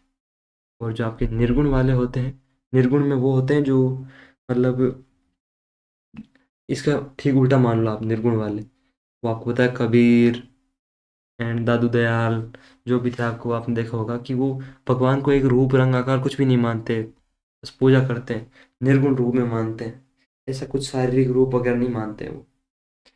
विच of the following best describes Annamacharya's contribution to Indian devotional music। अब होता है कि वो क्यों नहीं मानते निर्गुण वाले। वो कहते हैं कि भगवान जो है वो व्यक्ति की कल्पनाओं से परे है, क्योंकि वो ऐसी चीज़ है जो कल्पनाओं से परे है। और व्यक्ति अपनी कल्पनाओं से जो उनकी इमेज बना लेता है वो बिल्कुल गलत है, क्योंकि वो कल्पना से ही बाहर है। अगर कल्पना में हो तो कोई भी बना ले। अब मैं आपको बताऊं, अब मैं आपको बोलूं कि आप इमेजिन करो कि भगवान, तो आपके दिमाग में तुरंत एक तस्वीर आ जाएगी। तो सेम वो वाली बात है, लेकिन निर्गुण वालों ने कहा कि ऐसा नहीं है, हम उसे कल्पना कर ही नहीं सकते। आप अगर कल्पना करोगे ना तो भगवान को एक मान लो एक आप व्यक्ति ह्यूमन के रूप में देखोगे कि हाँ, उनके हाथ हैं, पैर हैं। लेकिन इस दुनिया में तो काफ़ी सारी चीज़ें हैं, जैसे आपको पता है कि जानवर भी हैं। तो जानवर अगर अपने भगवान को सोचेंगे बाई चांस, तो वो जानवर के रूप में सोचेंगे ना। और जो पेड़ है वो पेड़ के रूप में सोचेंगे। तो हर एक जो चीज़ है वो अपने अकॉर्डिंग ही सोचती है। लेकिन वो जो है, जो सुप्रीम एनर्जी है आपकी, जिसे भगवान भी कहते हैं, तो वो कैसा है, वो इन सभी कल्पनाओं से परे है। वो केवल अनुभव के माध्यम से हम जान सकते हैं। तो आज का आपका फिलोसफी का जो प्रवचन है ये समाप्त करते हैं और अगले क्वेश्चन की ओर बढ़ते हैं। अनामाचार्य का जो कंट्रीब्यूशन था कि इन्होंने भक्ति और समानता को बढ़ावा देने वाले 32,000 से अधिक गीत लिखे। Wrote over 32,000 songs promoting devotion and equality. ये क्या है कि विजयनगर के जो शासक थे उनके दरबार में इनको संरक्षण भी मिला था, विजयनगर दरबार में अन्नामाचार्य को। इनके बारे में मैंने स्टेटिक की जो क्लास वन शॉट कराई थी उसमें डिटेल में पढ़ाया भी है। जिन्होंने वो क्लास की उन्हें पता भी होगा। अन्नामाचार्य 15वीं शताब्दी के संत कवि और कर्नाटक संगीत के सबसे प्राचीन वाग्गेयकार माने जाते हैं। Annamacharya was a 15th century saint, composer and the earliest known vaggeyakara of Carnatic music. इनका जन्म 1408 में आंध्र प्रदेश के तलपक्का गांव में एक वैष्णव फैमिली में हुआ। भगवान वेंकटेश्वर को इन्होंने अपना पूरा जो जीवन है वो कंट्रीब्यूट कर दिया, डेडिकेट कर दिया। He dedicated his entire life and compositions to Lord Venkateshwara of Tirumala. Tirumala के जो भगवान वेंकटेश्वर हैं इनको इन्होंने अपनी पूरी लाइफ समर्पित कर दी। साहित्य योगदान इन्होंने 32,000 से अधिक संकीर्तन रचे, इनमें से लगभग 14,000 आज भी उपलब्ध हैं। कहीं कहीं आपको आंकड़ा अलग अलग देखने को मिल सकता है। उनकी रचनाएं मुख्यतः तेलुगु में है, जो सरल, भक्ति प्रधान और संगीतात्मक शैली में लिखी गई है। His compositions are mainly in Telugu with simple devotional music expressions. इन्हें पद कविता पितामह का टाइटल भी मिला था। उन्हें तेलुगु पद काव्य का पितामह कहा जाता है, grandfather of Telugu padam poetry. तो इन्होंने तेलुगु में 32,000 से अधिक गीत लिखे, मजा की बात थोड़ी है। अन्नामయ్య के तांबे की पट्टिकाएं, अन्नामाचार्य की जो है, इनके संकीर्तन की तांबे की पट्टिकाओं पर उत्तीर्ण किए हैं, जो तिरुमाला के मंदिर में आज भी मतलब कॉपर प्लेट्स में आपको प्रिजर्व करी हुई मिल जाएंगी तिरुमाला टेम्पल में। अगला प्रश्न था कि हॉकी खिलाड़ी स्टिक के केवल सपाट बाएं भाग का ही उपयोग क्यों करते हैं। Why can hockey players use only the flat left handed side of the stick. क्योंकि ये असमान उछाल को रोकता है, एक समान पलटाव सुनिश्चित करता है। Prevents uneven bounce, ensures uniform rebound. तो ऑप्शन सी इसका बिल्कुल करेक्ट होगा आपका। अगला प्रश्न आपका रेगुलेटिंग एक्ट से था, और इसको मैंने कल की क्लास जो थी वहाँ का फर्स्ट, उसमें हंटर सीरीज का प्रैक्टिस सेट फर्स्ट उसमें करवाया था मैंने आपको। इसका रेगुलेटिंग एक्ट वाला जो बंगाल का गवर्नर वाला जो चेंज था, इसमें क्या कि 4 सदस्यों की एक परिषद, उसमें कल क्या है कि जल्दी जल्दी में मैंने 3 बता दिया, लेकिन उसमें 4 होंगे। 3 तो बाद में पिट्स इंडिया एक्ट से होंगे, आपको बताइए। तो इसमें 4 सदस्य थे, आपको पता है, मैंने वैसे उसमें कमेंट पिन कर दिया था। आपने देखा होगा कि 4 सदस्य थे, 3 नहीं थे काउंसिल में। के साथ गवर्नर जनरल तक बढ़ा दिया, और बंगाल का जो गवर्नर था उसे गवर्नर जनरल बनाया। वॉरेन हेस्टिंग्स पहला व्यक्ति था। कोलकाता में एक 1774 में सुप्रीम कोर्ट की स्थापना की गई। एलिजा एम्पे उसमें फर्स्ट चीफ जस्टिस थे, ये हमने कल पढ़ा है। और जो ब्रिटिश आपके अधिकारी थे ईस्ट इंडिया कंपनी के, उनको घूस यानी रिश्वत और गिफ्ट लेने से मना कर दिया कि तुम इंडियन से ये सब मत लो। तो इसमें आपका ऑप्शन सी करेक्ट होगा। आपको इसको डिटेल में पढ़ना है रेगुलेटिंग एक्ट को, तो कल वाली क्लास देख लेना आप। 1960 के रोम ओलंपिक में मिल्खा सिंह ने 45.6 सेकंड का यानी 6 सेकंड का एक रिकॉर्ड बनाया 400 मीटर की दौड़ में, चौथा स्थान प्राप्त करके भारतीय रिकॉर्ड बनाया। ये रिकॉर्ड 1984 तक कायम रहा। यानी 1960 में इन्होंने बनाया एक नेशनल रिकॉर्ड रोम ओलंपिक में 45.6 सेकंड का। उसमें फोर्थ है। शुरुआत में मिल्खा सिंह आगे थे, लेकिन फिर लास्ट में ये थोड़ा सा चूके, वरना ब्रॉन्ज तो मिल ही जाता। इन पे आपको पता है कि वो एक मूवी बन रखी है, भाग मिल्खा भाग, जो एक शानदार मूवी है। आपने देख रखी होगी, अगर नहीं देखी है तो जरूर देखें, वहाँ से काफ़ी आप मोटिवेट हो सकते हैं। इनको आपको पता है मिल्खा सिंह को फ्लाइंग सिंह बोला जाता था, फ्लाइंग सिंह। मिल्खा सिंह को फ्लाइंग सिंह भी बोलते थे, ध्यान रखना, फ्लाइंग सिंह। अगला प्रश्न था आपका, भारत उज्बेकिस्तान बीआईटी स्थानीय उपायों की उपयोग किए बिना अंतर्राष्ट्रीय मध्यस्थता तक बिना शर्त की मतलब पहुंच की अनुमति देता है। और राष्ट्रीय अवसंरचना तत्प्रांग सूची the national infrastructure fitness index solely ranks smart cities and excluded private investment indicators। तो आपके ये दोनों ही गलत हैं, या तो एक और नहीं दो सही हैं। ऑप्शन डी नाइदर वन और not two is correct. Bharat Uzbekistan द्विपक्षीय निवेश नीति जो है, दोनों देशों के बीच निवेश को बढ़ावा देना, यानी promote and protect investment between the two nations. औषधि, आईटी, खनन, कृषि, वस्त्र और ऊर्जा क्षेत्रों में निवेश को बढ़ाता है। आईटी, माइनिंग, टेक्सटाइल्स, एग्रीकल्चर और एनर्जी सेक्टर जो उसमें ऐसी अपॉर्चुनिटी बढ़ाता है। फिर आपका वो जो सूचकांक था, ये सूचकांक जो है आपका फ्रेमवर्क उन राज्यों का आकलन करता है, उनका बुनियादी अवसंरचना यानी कि पावर, परिवहन, जल आदि, और सामाजिक अवसंरचना यानी स्वास्थ्य, शिक्षा, शासन आदि कितनी तैयार और सक्षम है। Education, governance, support, infrastructure like health, ये कितने हैं आपके, उसको ये देखता है। राज्यों की आर्थिक विकास की तैयारी और निवेश आकर्षण की स्थिति को क्षमता जानने के लिए, to measure how prepared states are to support economic growth and attract investment. और फिर आपका अवसंरचना की विभिन्न क्षेत्रों में कमजोरी, ताकत की पहचान और सुधार योजनाओं के लिए मार्गदर्शक। ये बताएगा कि भाई आप क्या गलती कर रहे हो, आपको क्या बेटर करना चाहिए, कैसे कैसे आपको बनानी चाहिए चीज़ें हर अलग अलग फील्ड में। उसके लिए policy maker can plan improvements. फिर आपका है doctor S P Mukherjee swimming stadium, ये न्यू दिल्ली में है, जो आपको पता है कि इसमें ओलंपिक लेवल सुविधाएं हैं, स्विमिंग है, स्विमिंग पूल है आपका इसमें। और डॉक्टर एस पी मुखर्जी, आपको पता है कि श्यामा प्रसाद मुखर्जी जो है, उनके नाम पे ही है, ये न्यू दिल्ली में है, ये श्यामा प्रसाद मुखर्जी। जो आपको पता है कि भाजपा जो है आज की आपकी, उससे पहले एक पार्टी हुआ करती थी भारतीय जनसंघ। ये भाजपा आज उसी जनसंघ का दूसरा रूप है। वो बाद में मतलब क्लोज हो गई और फिर आपकी भारतीय जनता पार्टी बनती है। तो ये भारतीय जनसंघ के, जो आपकी भारतीय जनसंघ पार्टी थी आपकी, उसके जो संस्थापक सदस्य थे उनमें से एक थे, जनसंघ के संस्थापक आप मान सकते हो उनको, संस्थापक सदस्य थे ये। आगे चलते हैं। कौन सा कथन संदीप जौहर द्वारा लिखित हार्ट हिस्ट्री और सर्वश्रेष्ठ उपन्यास के लिए एडगर पुरस्कार के बीच संबंध को सटीक रूप से दर्शाता है? Which statements accurately represents the connection between Heart History by Sandeep Johar and the Edgar Award for Best Novel? तो ये गैर काल्पनिक संस्मरण है, एडगर पुरस्कार के लिए अयोग्य है। एडगर जो पुरस्कार है आपका, ये क्या है कि फिक्शन के फील्ड में मिलता है, फिक्शन के लिए, फिक्शन के लिए। लेकिन ये जो आपकी बुक है, ये आपका नोवेल जो है हार्ट हिस्ट्री, ये आपका क्या है कि नॉन फिक्शन है।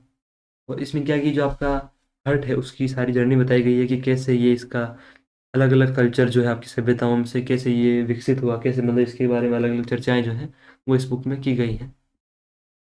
इस प्रकार की भूवैज्ञानिक संरचना में घोज सबसे अधिक विकसित होते हैं। In which type of geological formation are gorges most commonly developed? तो वो आपकी कठोर चट्टानें जो है हार्ड रॉक्स उसमें होते हैं। गोज होता क्या है, ये एक संकरी घाटी होती है। ऐसी बड़ी बड़ी चट्टानें, मान लो इधर से ये एक बड़ी चट्टान है ना, इधर से नदी आ रही है, नदी, ये आपकी नदी है, ये आपकी कठोर चट्टान है, चट्टान। नदी का प्रवाह जितना तेज होगा, आपको पता है कि पानी काट देता है, तो पानी ने इसे बीच में से काट दिया, बीच में से काट दिया, तो यहाँ आपकी पतली संकरी घाटी बन जाएगी। ये जो घाटी है इसी को गोर्ज बोलते हैं, ध्यान रखना। इस घाटी को क्या बोलते हैं? गोर्ज बोलते हैं। यहाँ पे ये बनती है, मतलब एक चट्टान इधर हो गई, एक चट्टान इधर हो गई, तो बीच में एक गहरी संकरी घाटी बन जाएगी। आपको पता ही होगा, आपने कभी रास्ते भी देखे होंगे, इधर बड़ी चट्टान, इधर बड़ी चट्टान, बीच में गहरी घाटी, तो वो गोर्ज नदियाँ बना देती हैं अक्सर। तो कठार जो आपकी कठोर चट्टानें हैं, हार्ड रॉक्स, उस पर अक्सर ये बन जाती है। गोर्ज एक गहरी संकरी घाटी होती है जिसके लंबवत खड़ी ढलान होती है, जो आमतौर पर नदी द्वारा कठोर चट्टान को काटने से बनती है। Gorge is a deep, narrow valley with steep vertical walls usually formed by the erosive action of a river cutting through resistance rocks। तो उनको काटने से बन जाती है। ये मुख्यतः नदी के ऊपरी प्रवाह से बनते हैं जब ऊर्ध्वाधर अपरदन तेज होता है। तेज बहाव वाली नदी कठोर चट्टानों में तेजी से कटाव करती है। वो उत्थान से नदी की कटाव स्थिति और बढ़ जाती है, यानी कि जो आपकी tectonic uplift can increase the reverse erosive power. फिर आपकी मुख्य विशेषताएं जो है इसकी, कि ये वेरी डीप एंड वेरी मतलब नैरो वैली होती है, ये आपकी काफ़ी गहरी और संकरी घाटी होती है, ये सीधी खड़ी चट्टानी दीवार होती है, नदी के नीचे की ओर कटाव से निर्मित होती है। Form due to down cutting of rivers located mostly in mountainous regions, जो पर्वतीय क्षेत्र हैं आपके हिमाचल वगैरह, उत्तराखंड वगैरह, वहाँ पे ये ज़्यादा देखने को मिलती है, मतलब इंडिया में। और अलग अलग देशों में तो अलग अलग पर्वतीय जो क्षेत्र होते हैं वहाँ देखने को मिलेगी। सितंबर 2022 में आंध्र प्रदेश के तिरुपति में भारत के पहले लिथियम आयन बैटरी संयंत्र का उद्घाटन किसने किया?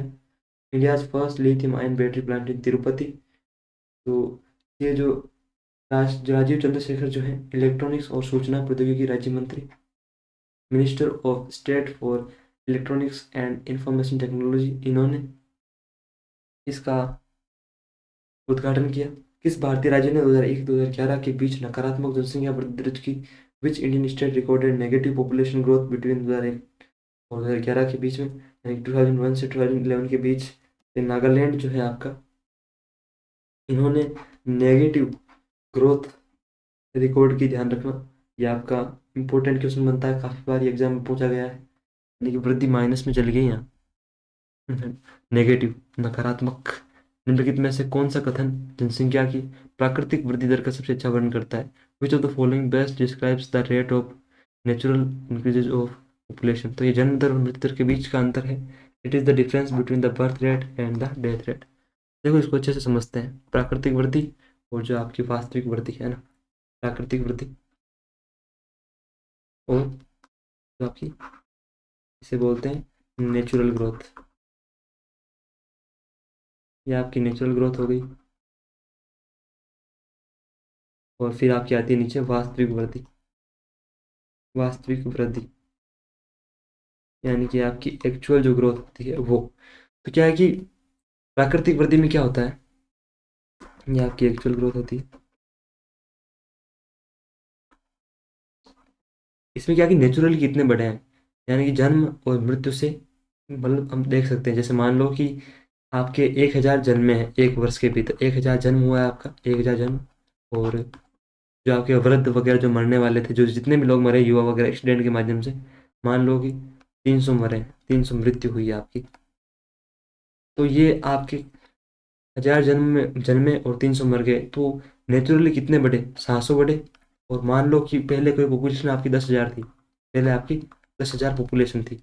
अब 10,000 पॉपुलेशन थी और एक साल में 1000 ने तो जन्म लिया और 300 मर गए, यानी कि टोटल मतलब एक साल में 700 आपकी जनसंख्या बढ़ी। कितने पे बढ़ी? ये 700। ये 700 जो है वो आपकी 10,000 पे बढ़ी, 10,000 पे बढ़ी। अब इसको हम निकालते हैं, आपको पता है कि 100 से हम मल्टीप्लाई कर देते हैं, तो ये 7% जो है आपकी, ये आपकी नेचुरल ग्रोथ रेट है।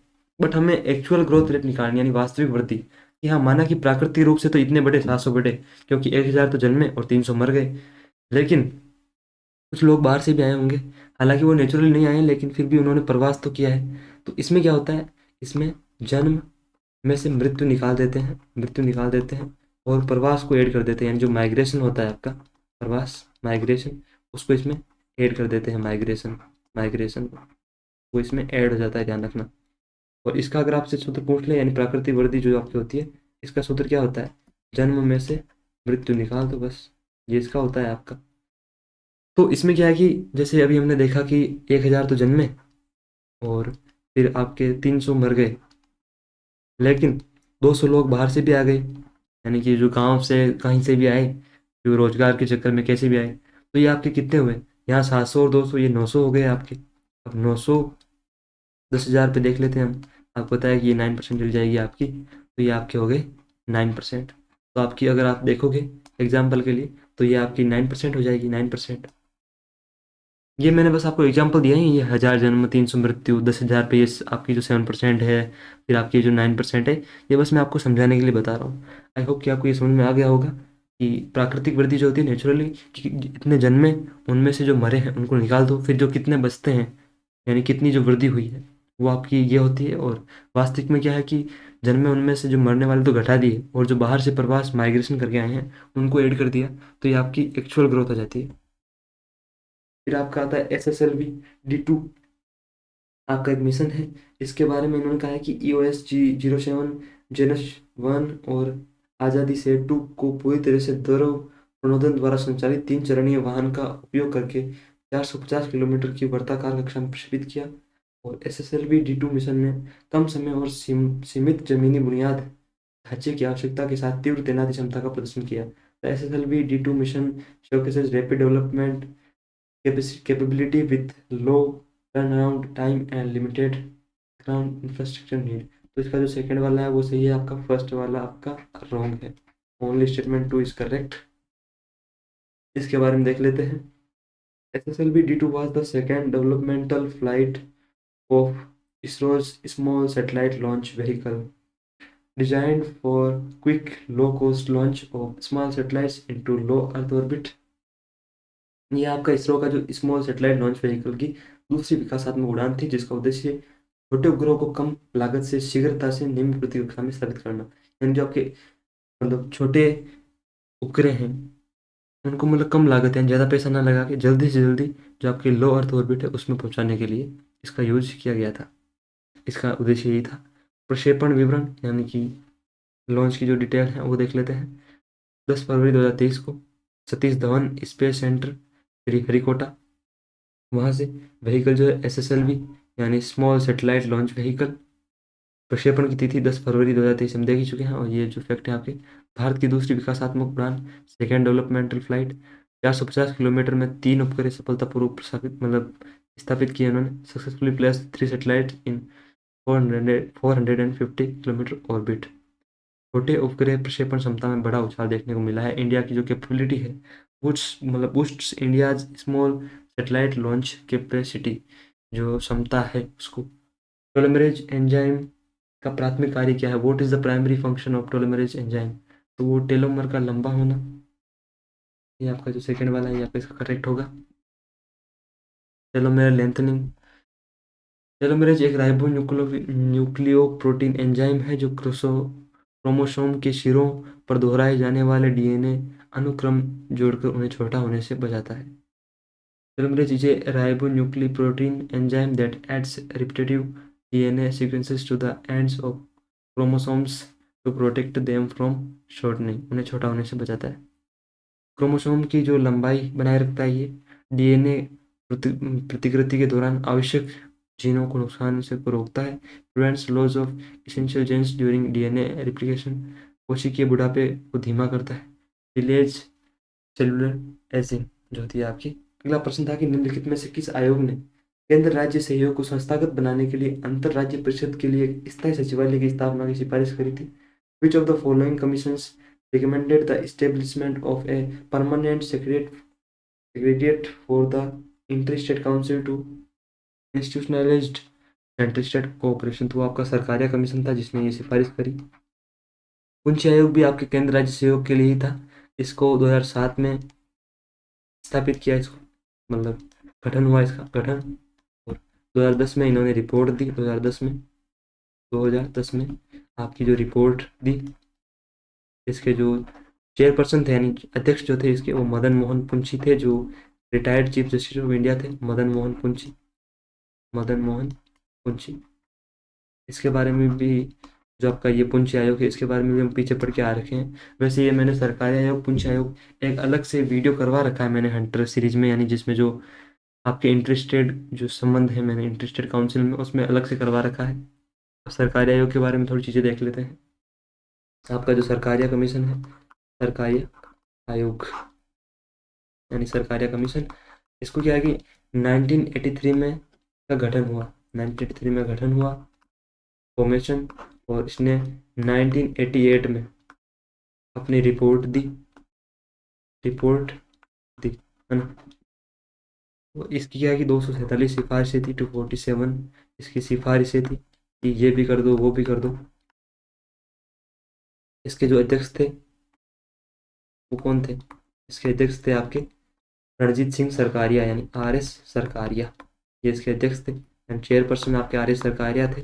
वैसे इसको मैंने डिटेल में करवा रखा है, आप एक बार जरूर देखना, क्योंकि आपका जो इंटर स्टेट काउंसिल वाला है बहुत बहुत इंपॉर्टेंट आपका टॉपिक है। यहाँ से लगभग हर शिफ्ट में यहाँ से क्वेश्चन आया, तो मैंने करवा रखा है, आपको मिल जाएगा इंटर स्टेट काउंसिल वाला, उसमें जाके इसको देख लेना, बहुत ही इंपॉर्टेंट बनता है आपका ये।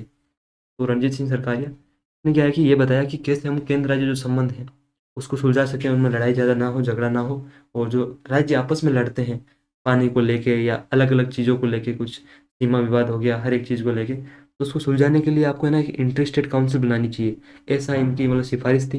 इनकी कुछ सिफारिशें, प्रमुख प्रमुख सिफारिशें देख लेते हैं।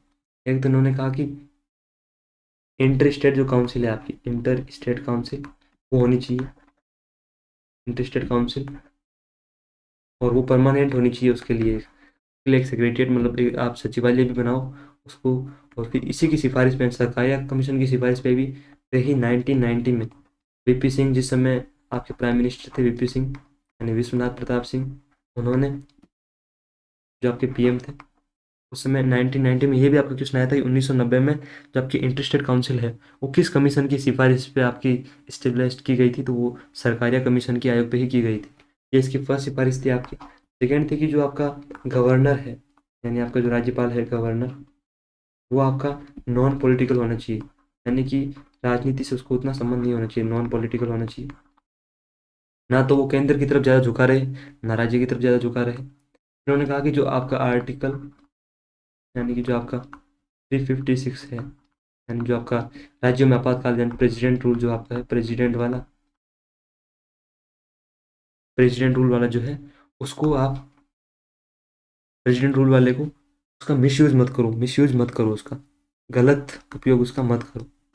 यानी कि आप क्या करते हो कि जिस राज्य में आपकी सरकार नहीं है और केंद्र में आपकी सरकार है, तो आप वैसे ही उसमें आपने आर्टिकल 356 के तहत मतलब प्रेसिडेंट रूल लगा दिया, तो इससे क्या है कि राज्य में आपको पता तनाव पैदा होता है कि ये तो यार ऐसे भी कुछ भी कर रहे हैं। और भी इसकी इंपॉर्टेंट सिफारिशें थी, मैंने आपको यहाँ पे करवा दी है। आप ये इंपॉर्टेंट टॉपिक है, अलग से इसको एक बार जरूर कर लेना। अगला प्रश्न था कि खाना पकाने के बर्तन प्राय तांबे के तले वाले क्यों बनाए जाते हैं? Why are cooking utensils often made with a copper bottom? तो तांबा ऊष्मा का अच्छा संवाहक होता है जो समान तापमान सुनिश्चित करता है। Copper is an good conductor of heat, ensuring even heating. Option C आपका करेक्ट होगा इसमें। आपका अगला प्रश्न यूसीसी से था एंड यूनिफॉर्म सिविल कोड से। What is the primary objective of a uniform civil code UCC in India? तो इसका यह था कि सभी नागरिकों के लिए, चाहे उनका धर्म कुछ भी हो, एक समान व्यक्तिगत कानून उपलब्ध कराना। To provide a common set of personal laws for all citizens irrespective of religion. आप पता है यूसीसी इंडिया में आर्टिकल 44 जो है उसमें हमें देखने को मिलता है। ये बेसिकली आप देख रहे हो ना, व्यक्तिगत कानून यानी पर्सनल लॉ। ये मतलब ये कहता है कि जो व्यक्ति की मतलब पर्सनल लाइफ की चीज़ें होती हैं, जैसे जो विवाह तलाक वगैरह जो होती हैं, वो सभी के लिए समान होनी चाहिए, अलग अलग नहीं होनी चाहिए। जैसे मुसलमानों में 3 तलाक होता है, हिंदुओं में अलग होता है। तो यूसीसी ये कहता है कि सभी के लिए एक होना चाहिए। हिंदू मुसलमानों के जो अलग हैं, इन सबको खत्म करो और एक होना चाहिए, वो कानून का होना चाहिए, वो धार्मिक नहीं होना चाहिए। तो ये बेसिकली आपका यूसीसी कहता है। यूनिफॉर्म सिविल कोड वह अवधारणा है जिसमें सभी नागरिकों पे समान नागरिक कानून लागू होंगे, चाहे उनका धर्म, जाति या समुदाय कोई भी हो। ये मुख्य रूप से विवाह, तलाक, उत्तराधिकार, गोद लेना और संपत्ति उत्तराधिकार को कवर करता है। It mainly covers marriage, divorce, inheritance, adoption and succession यानी आपका जो उत्तराधिकार होता है उसको, कि आपके बाद कौन आपकी गद्दी संभालेगा, बादशाह होना, इस मतलब आपके जो जायदाद वगैरह है उसको कौन हैंडल करेगा। संवैधानिक प्रावधान जो है आपका वो अनुच्छेद 44 में दिया गया है, जो राज्य के नीति निर्देशक तत्वों में शामिल है, जो आपके डीपीएसपी हैं उसमें कहा गया है कि राज्य पूरे भारत में एक समान नागरिक संहिता लागू करने का प्रयास करेगा। कृषि अवसंरचना कोष किसके लिए सहायता प्रदान करता है? तो ये आपका कृषि लॉजिस्टिक्स और कोल्ड चेन के लिए। द एग्रीकल्चर इंफ्रास्ट्रक्चर फंड जो है वो इसके लिए वोट प्रोवाइड करता है आपका। एआईएफ जो है एक सरकारी योजना है जिसे 2020-21 में शुरू किया गया था। इसका उद्देश्य किसानों और कृषि उद्यमों के लिए फसल कटाई के बाद प्रबंधन और कृषि अवसंरचना के लिए आसान कर्ज देना है। या आप कैसे सब कुछ मैनेज कर सकते हो, तो जो आपके फार्मर्स हैं उनको लोन देने के लिए ये योजना 1 लाख करोड़ रुपए की राशि के साथ शुरू हुई थी। अगला प्रश्न आपका औद्योगिक भूमि बैंक से है। दो इसमें दे रखे हैं। भारत औद्योगिक औद्योगिक भूमि बैंक जीआईएस आधारित जानकारी प्रदान करता है। Indian industrial land bank provides GIS based information. It is managed by the ministry of mines. तो फर्स्ट वाला तो आपका सही है, लेकिन दूसरा वाला जो है वो आपका इनकरेक्ट है, क्योंकि इसका प्रबंधन खान मंत्रालय नहीं करता है। इसका जो प्रबंधन है वो कौन करता है? वो करता है आपका मिनिस्ट्री ऑफ कॉमर्स इंडस्ट्री, जो आपका वाणिज्य वाला जो है वो। भारत औद्योगिक औद्योगिक भूमि बैंक जो है यानी इंडिया इंडस्ट्रियल लैंड बैंक एक ऑनलाइन पोर्टल है जो देश भर में औद्योगिक इकाइयों के लिए उपलब्ध भूमि और प्लॉट्स की जानकारी देता है। इसका उद्देश्य निवेशकों और उद्योगपतियों को सही जगह पर उद्योग स्थापित करने में मदद करना है। ये मिनिस्ट्री ऑफ कॉमर्स इंडस्ट्री और department of promotion of industry internal trade के अंडर आता है। ये इसका जो उद्देश्य है वो ये है कि reduce time and effort for setting of industries, कि आप ज़्यादा समय बर्बाद कर देते हो कि कहाँ मैं इंडस्ट्री लगाऊं, यहाँ पे वहाँ पे, तो ये इसको कम कर देता है। निवेशकों के लिए भूमि उपलब्धता की पारदर्शिता को बढ़ाता है। Increases transparency in industrial land availability. Availability जो होती है आपकी लैंड की, कि कहाँ कैसी जो आपकी ज़मीन मिल रही है, तो ये सब उनको बताता है कि देखो यहाँ आपको ऐसी मिल रही है, इतने में मिल रही है। निवेश प्रक्रिया को सरल और तेज बनाता है ये। Simplify and speed up the investment process और support state and central industrial policies, तो उनको ये समर्थन देता है। अगला प्रश्न था आपका ग्लोबल पीस इंडेक्स 2024 से। इसमें यह था कि कौन सा कथन 2008 से वैश्विक शांति प्रवृत्तियों को सही ढंग से दर्शाता है 2008 से? तो चल रहे संघर्षों और सुरक्षा की स्थिति खराब हुई है जबकि सैन्यकरण में सुधार हुआ है।